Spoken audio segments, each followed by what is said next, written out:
The Zarkak science vessel, Eternal Curiosity, drifted silently through the outer edges of human space, its advanced cloaking systems rendering it virtually invisible to what they believed to be primitive human detection systems. Chief Researcher Vextal stood at the observation deck, his crystalline form refracting the starlight as he studied the small colony below. According to their intelligence, this settlement wasn't on any official human records, perfect for their intended research. Preliminary scans complete, Chief Researcher announced Senior Analyst Mirith, her hollow voice echoing through the ship's neural network. The settlement appears to be home to approximately 300 humans, including a significant juvenile population. Environmental conditions are optimal for specimen collection. Vextal's crystalline structure pulsed with anticipation. The Galactic Scientific Council had been desperate for detailed information about human developmental patterns. Despite decades of observation, humans remained an enigma. A species that by all logical measures should have destroyed itself centuries ago, yet somehow managed to expand across the stars with remarkable speed. Select 3 specimens from different developmental stages, Vextal commanded. Prioritize those showing signs of advanced cognitive development. And remember, absolute discretion is essential. The last thing we need is to trigger another one of their characteristic emotional outbursts. The extraction team deployed under the cover of night, their crystalline forms perfectly adapted for stealth operations.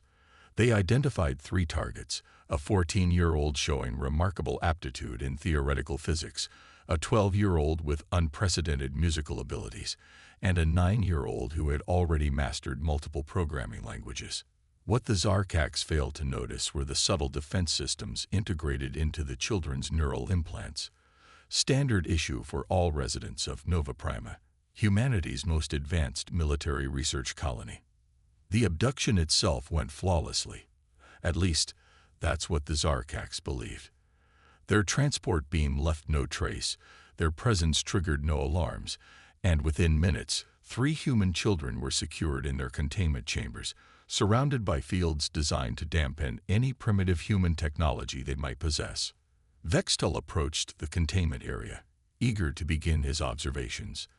The 3 children, Marcus Chen, Sophia Rodriguez, and Aidan Williams, sat quietly in their cells, showing none of the panic or distress the Zarkaks had expected. Instead, they seemed to be studying their captors. Fascinating, Vextal noted in his research log. Specimen A shows remarkable emotional control for its developmental stage. Perhaps human young are more resilient than previously documented. Marcus Chen, the 14-year-old, smiled slightly at the crystalline being. "You know," he said casually, "there's something really interesting about your molecular structure, the way it refracts light. It's almost like a quantum lattice." Vextal's form pulsed with excitement. This was exactly the kind of advanced cognitive development they had hoped to study. "You can comprehend our biological composition?" he asked, moving closer to the containment field. "Oh yes," Marcus replied, his smile growing wider. "Just like I can comprehend how your containment field generates a localized quantum disruption field. Really clever stuff. Almost as clever as the quantum entanglement beacon that activated in our neural implants the moment you took us." For the first time since the mission began, Vextal felt an unfamiliar sensation, something humans would recognize as dread. "Neural implants," he whispered, his crystalline form dimming slightly. Sophia, the 12-year-old musician, began humming softly, a complex melody that seemed to resonate with the very structure of the Zarkak ship. "Did you know," she said between notes, "that crystalline beings are particularly susceptible to certain harmonic frequencies?" From his cell, 9-year-old Aidan was typing rapidly on what appeared to be a primitive game console, one the Zarkaks had deemed too simple to confiscate. "Hey, Mr. Crystal," he called out cheerfully, "want to know something cool about quantum entanglement? It works really well for transmitting computer viruses." Before Vextal could respond, the ship's neural network erupted with alerts. Every system connected to their crystalline technology, which was essentially everything. began experiencing unprecedented disruptions. Through the observation window, he watched in horror as the ship's cloaking field flickered and died. Chief Researcher, Mirith's voice carried an unfamiliar tremor. We're detecting multiple ships emerging from FTL. Their signatures, they're unlike anything in our database. Marcus stood up, pressing his hand against the containment field. Did you really think we were just some random unregistered colony? Nova Prima is humanity's most advanced military research facility. And those ships you're detecting, that would be our parents. Mom always says I should make friends during summer vacation, but somehow I don't think this is what she had in mind. As alarms blared throughout the ship, Vextal realized their terrible mistake. They hadn't captured research specimens. They had kidnapped the children of humanity's most brilliant military minds. And now, as the human vessels rapidly approached, he understood why every species that had ever underestimated humanity had lived to regret it. Assuming, of course, they lived at all. Mirith had never seen the ship's command center in such disarray. The Eternal Curiosity's neural network, usually a seamless extension of their crystalline consciousness, now felt like shattered glass in their minds. Through the fragmented remains of their internal communications, she could hear dozens of her fellow researchers crying out in confusion as systems failed in cascading patterns. Isolate the containment level, Vextal ordered, his crystalline form flickering with stress patterns. Cut all neural connections. Whatever virus the young one uploaded, we can't let it spread further. But Aiden Williams just laughed from his cell, the sound carrying an edge that seemed far too mature for his 9 years. You really don't understand what you're dealing with, do you? The virus was just a distraction. The real fun is what Sophia's been doing with those harmonics. As if on cue, Sofia Rodriguez's haunting melody shifted to a higher register. The crystalline walls of the ship vibrated in response, creating interference patterns that rippled through the Zarkak's crew's very bodies. Their usual perfect crystalline symmetry began showing microscopic fractures. Nothing dangerous, but incredibly uncomfortable. It's fascinating, really, Marcus added, watching as their captors struggled to maintain their cohesion. We've theorized that crystalline-based life forms would be susceptible to specific resonant frequencies, but seeing it in practice is something else entirely. Mom's going to love the data we're collecting. Vextal's form shuddered as another wave of harmonics washed through the ship. You're bluffing, he managed, though his usual confidence was notably absent. No human child could possess such advanced knowledge of xenobiology. Marcus raised an eyebrow. You did catch us in the middle of our advanced xenobiology course at Nova Prima. Though I'll admit, we're probably a bit ahead of the curriculum now. Nothing beats hands-on experience, right? In her security center, Mirith watched in growing horror as the ship's systems continued to deteriorate.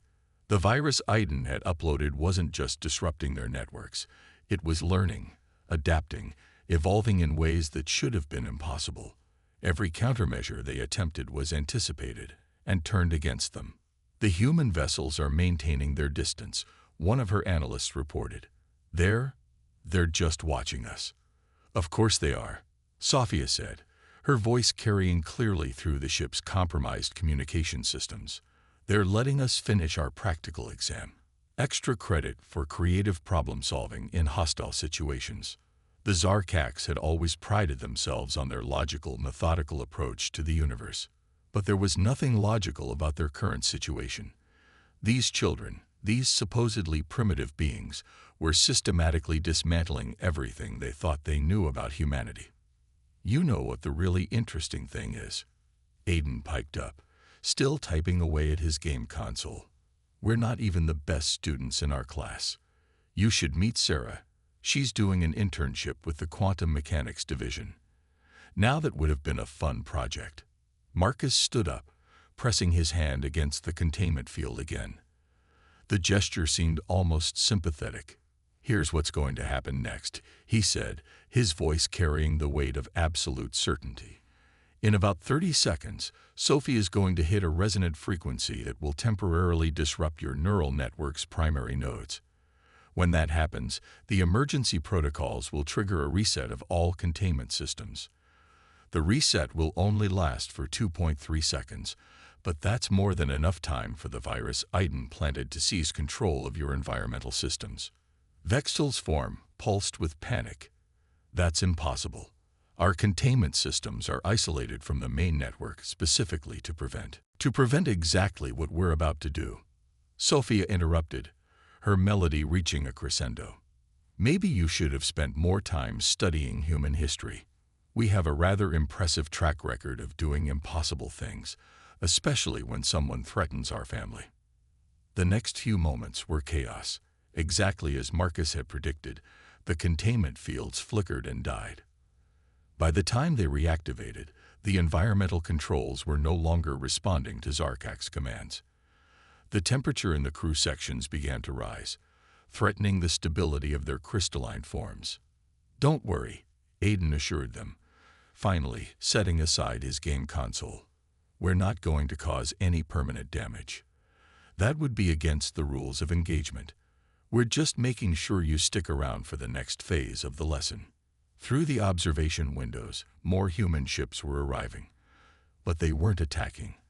They were taking position in a complex geometric pattern around the eternal curiosity, like pieces being carefully arranged on a game board.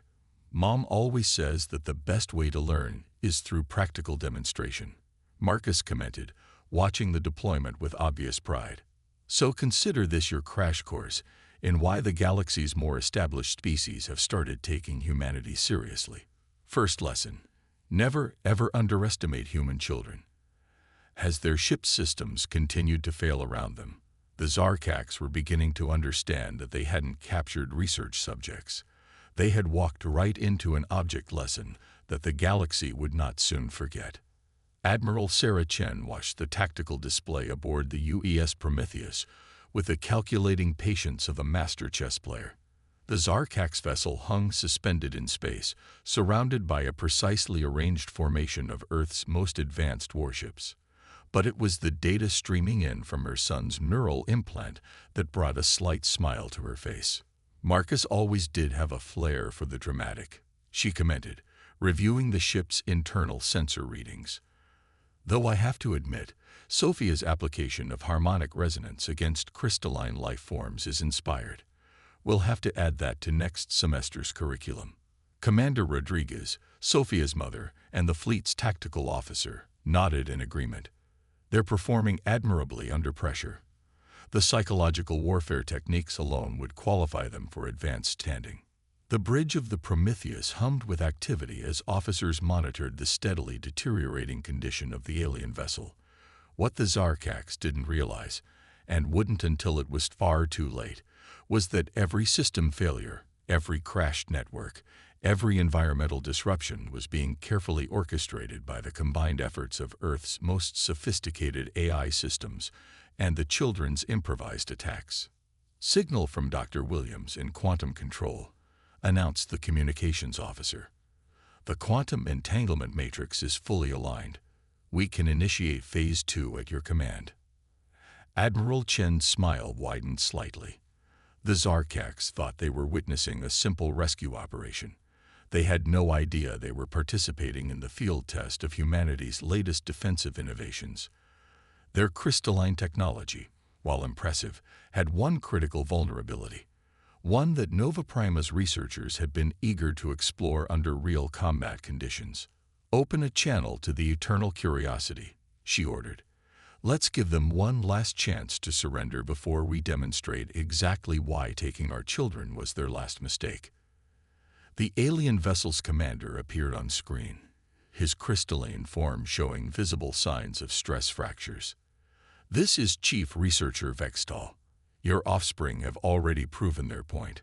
We will release them immediately and withdraw from human space." "I'm afraid it's not that simple anymore," Admiral Chen replied, her voice carrying the same calm certainty her son had displayed earlier. "You see, when you abducted our children, you didn't just violate galactic law. You provided us with an opportunity we've been waiting for." On cue, the human ships began emitting a carefully calibrated quantum field. The Zarkak's vessel's shields, already compromised by the children's attacks, offered no protection against this entirely new form of assault. Fascinating, isn't it? Admiral Chen continued as the alien ship's crystalline structure began to resonate with the quantum field. We've spent years studying how crystalline-based technology interfaces with quantum systems. Your people's greatest strength, your unified neural network, is also your greatest vulnerability. Right now, every system on your ship is being systematically mapped and archived by our quantum eye. Vextel's form flickered in alarm. That's impossible. Our technology is generations ahead of human capabilities. Was generations ahead? Commander Rodriguez corrected. The quantum entanglement beacons in our children's neural implants have been feeding us complete technical specifications of your ship's systems since the moment you took them. The harmonics Sophia's been playing. They weren't just for discomfort. They were mapping your structural frequencies. The virus Aiden uploaded. It wasn't just disrupting your networks. It was creating backdoors for our quantum intrusion systems. The tactical display showed the Zarkak ship now completely enveloped in the quantum field. Inside their containment cells, the children watched with professional interest as their captors' technology was systematically dissected by humanity's most advanced military systems. To be clear, Admiral Chen added, we could have simply destroyed your ship the moment you took our children. But that would have been wasteful. Instead, you're going to serve as an object lesson for any other species that might consider humanity's young to be easy targets. Dr. Williams' voice came over the comm system. Quantum mapping complete. Admiral, we now have full access to their technological database. I must say, their research on crystalline computing is quite impressive. Aiden will be thrilled to analyze it in his advanced programming class. The Zarkak's commander stared at the human admiral in dawning comprehension. This wasn't just a military response to our actions. This was a planned technological acquisition operation. Consider it a parent-teacher conference, Admiral Chen replied. You wanted to study human children. Well, congratulations. You've just experienced firsthand why Nova Prima's educational program is considered the most advanced in human space. Though I should warn you, this was just the midterm exam. Finals are going to be much more challenging. As the quantum field completed its work, the human fleet began shifting into attack formation. The real demonstration of humanity's military capabilities was about to begin, and the Zarkaks were about to learn why threatening human children was universally regarded as the worst mistake any species could make. The quantum field surrounding the Eternal Curiosity pulsed with increasing intensity as Earth's fleet executed their carefully choreographed maneuvers. Inside the alien vessel, Vextel watched in mounting horror as centuries of carefully guarded technological secrets were systematically extracted from their neural networks. Remarkable, Marcus commented from his containment cell, monitoring the process through his neural implant. Mum's quantum extraction algorithms are even more efficient than our simulations suggested. Did you know your neural network's encryption is based on a mathematical principle we solved 3 years ago? There's a 12-year-old at Nova Prima who cracked it during a summer project. Sophia had stopped her harmonic assault, but the effects of her precisely calibrated frequencies still resonated through the ship's crystalline structure. The really interesting part, she added, is how your biological and technological systems are interlinked. We've theorized about biocrystalline computing, but seeing it in action is fascinating. In the Prometheus's Quantum Control Center, Dr. Williams worked with inhuman speed, his fingers dancing across holographic interfaces as he directed the extraction process. Aiden, son, are you monitoring these data streams? Pay particular attention to their quantum state manipulation protocols. There will be a quiz later. Already on it, Dad. Aiden replied cheerfully, his game console now displaying complex quantum equations. Their approach to quantum entanglement is pretty elegant, even if it's a bit outdated. Want me to show them what a real quantum hack looks like? Admiral Chen's voice carried a note of maternal pride, mixed with professional satisfaction. Not yet, Aiden. Let's not give away all our secrets at once. Commander Rodriguez, initiate Phase 3. The human fleet's formation shifted again, each ship moving with precise coordination. The Zarkax watched in growing dread as their sensors detected new energy signatures, unlike anything in their database.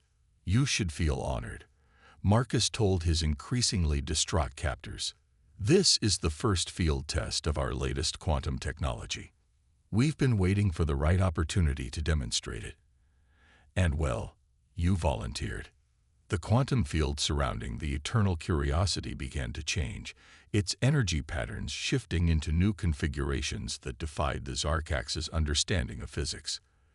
Their ship's neural network, already compromised by the children's attacks, started experiencing something entirely new: quantum entanglement on a massive scale. The interesting thing about crystalline technology, Commander Rodriguez explained over the comm channel, is how it responds to quantum manipulation. Your entire ship is essentially one large quantum computer, very efficient for normal operations, but incredibly vulnerable to the right kind of quantum interference.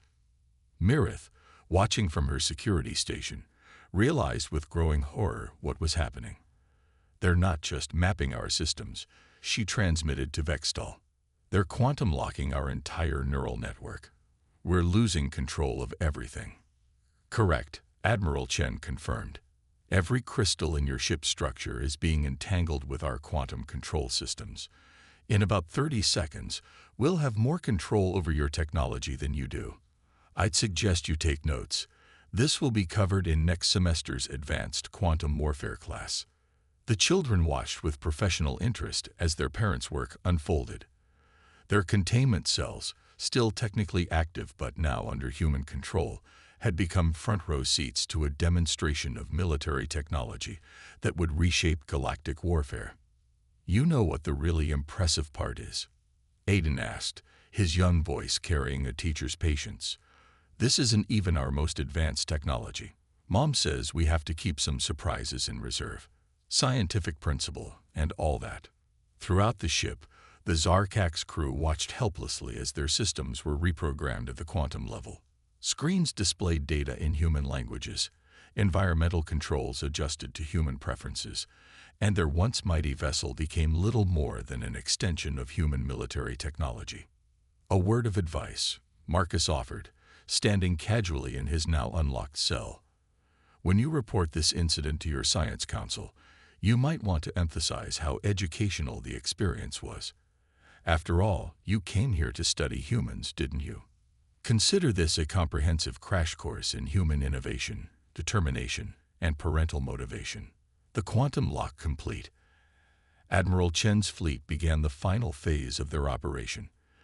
The Eternal Curiosity's crew was about to learn that their ill-advised attempt at studying human children had earned them an advanced placement course in human military capabilities, with a very practical final exam. The mood aboard the Eternal Curiosity had shifted dramatically.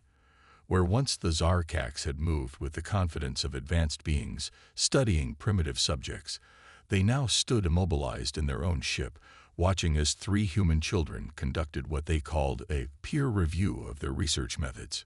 Your approach to xenological studies is fundamentally flawed, Marcus explained, now freely walking the ship's corridors with his fellow specimens. He gestured at the crystalline walls with the air of a seasoned professor. You focused so much on your technological superiority that you never bothered to understand the species you were studying. Sophia, running her fingers along a console that resonated with her touch, nodded in agreement. It's a common mistake in xenoanthropology, assuming that technological advancement equals comprehensive superiority. Our history teachers would be disappointed.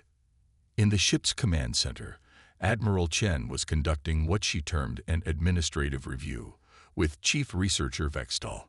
The Zarkax leader's crystalline form had lost much of its earlier luster, now clouded with stress patterns and uncertainty. Let me be perfectly clear, Admiral Chen said, her voice carrying the weight of both military authority and maternal steel. What happens next depends entirely on how well you've learned from this experience. The Galactic Scientific Council will receive a full report of this incident, including our complete analysis of your technology. "You've destroyed us," Vextall whispered, his voice carrying harmonics of despair. "Our technological advantage was the foundation of our species' position in galactic society." Commander Rodriguez, monitoring the quantum lock systems, shook her head. "If that's your conclusion, you've missed the point of today's lesson entirely. Dr. Williams, would you care to explain?" Dr. Williams looked up from his quantum control station, where Aiden was showing him some improvements he'd designed for the Zarkax neural network. "The technology we've demonstrated today, it's not about destruction or dominance. It's about protection. Everything we've developed, every advancement we've made, serves one primary purpose: ensuring the safety and development of our children." "Think about it," Aiden added, his young voice carrying surprising authority. "You thought you were studying us, but we were studying you too. Every defense you had, every system you relied on, was designed to protect your technology. Our systems, they're designed to protect our people." The human fleet had begun transmitting their findings to Nova Primus' central database. Across human space, research facilities were already analyzing the Zarkax technology, not to copy it, but to understand and counter it if ever needed again. "Here's what's going to happen," Admiral Chen announced, addressing both the Zarkax crew and the watching galaxy. "You'll be allowed to return to your space with enough of your technology intact to make the journey. Your ship's data cores will retain basic operational information, but your advanced research and military applications are now part of humanity's defensive database." Marcus stepped forward, flanked by his fellow students. "But more importantly, you're going to deliver a message, not just to your science council, but to every species that might be considering similar research projects." "The message is simple," Sophia continued, her voice carrying the same harmonics that had helped breach the alien ship's defenses. "Earth's children are not research subjects. We're not specimens to be studied or resources to be exploited. We're humanity's future, and we're protected by more than just technology. We're protected by the combined will, intelligence, and determination of every human parent, teacher, and guardian," Aiden finished. "And trust me, compared to my mom when she's angry about a late homework assignment, today was nothing." The quantum field surrounding the eternal curiosity began to recede, but its effects would linger in the ship's crystalline memory. The Zarkax would never forget how their perfect research mission had transformed into a masterclass in human capabilities and determination. One final note, Admiral Chen added as her fleet prepared to escort the alien vessel to the border of human space. "The children you attempted to study, they're being awarded extra credit for their practical demonstration of advanced sinological defense techniques. I trust you won't object to being included in their project documentation." As the Eternal Curiosity limped away from Earth space, its crew forever changed by their encounter. A new message began spreading through galactic communication channels. It was a simple update to humanity's classification in the galactic database, but its implications would resonate for generations. Human children. Classification. Protected. Threat level to unauthorized research attempts. Extreme. Note: their parents are worse. In Nova Prima's Advanced Education Center, 3 children submitted their field research reports, each earning the highest marks for their practical application of defensive theory and sinological studies. And in classrooms across human space, a new case study was added to the curriculum. A reminder that humanity's greatest strength wasn't their technology or their determination, but their unwavering commitment to protecting and nurturing their young. The galaxy had learned a valuable lesson. Never underestimate human children, and never, ever make their parents angry.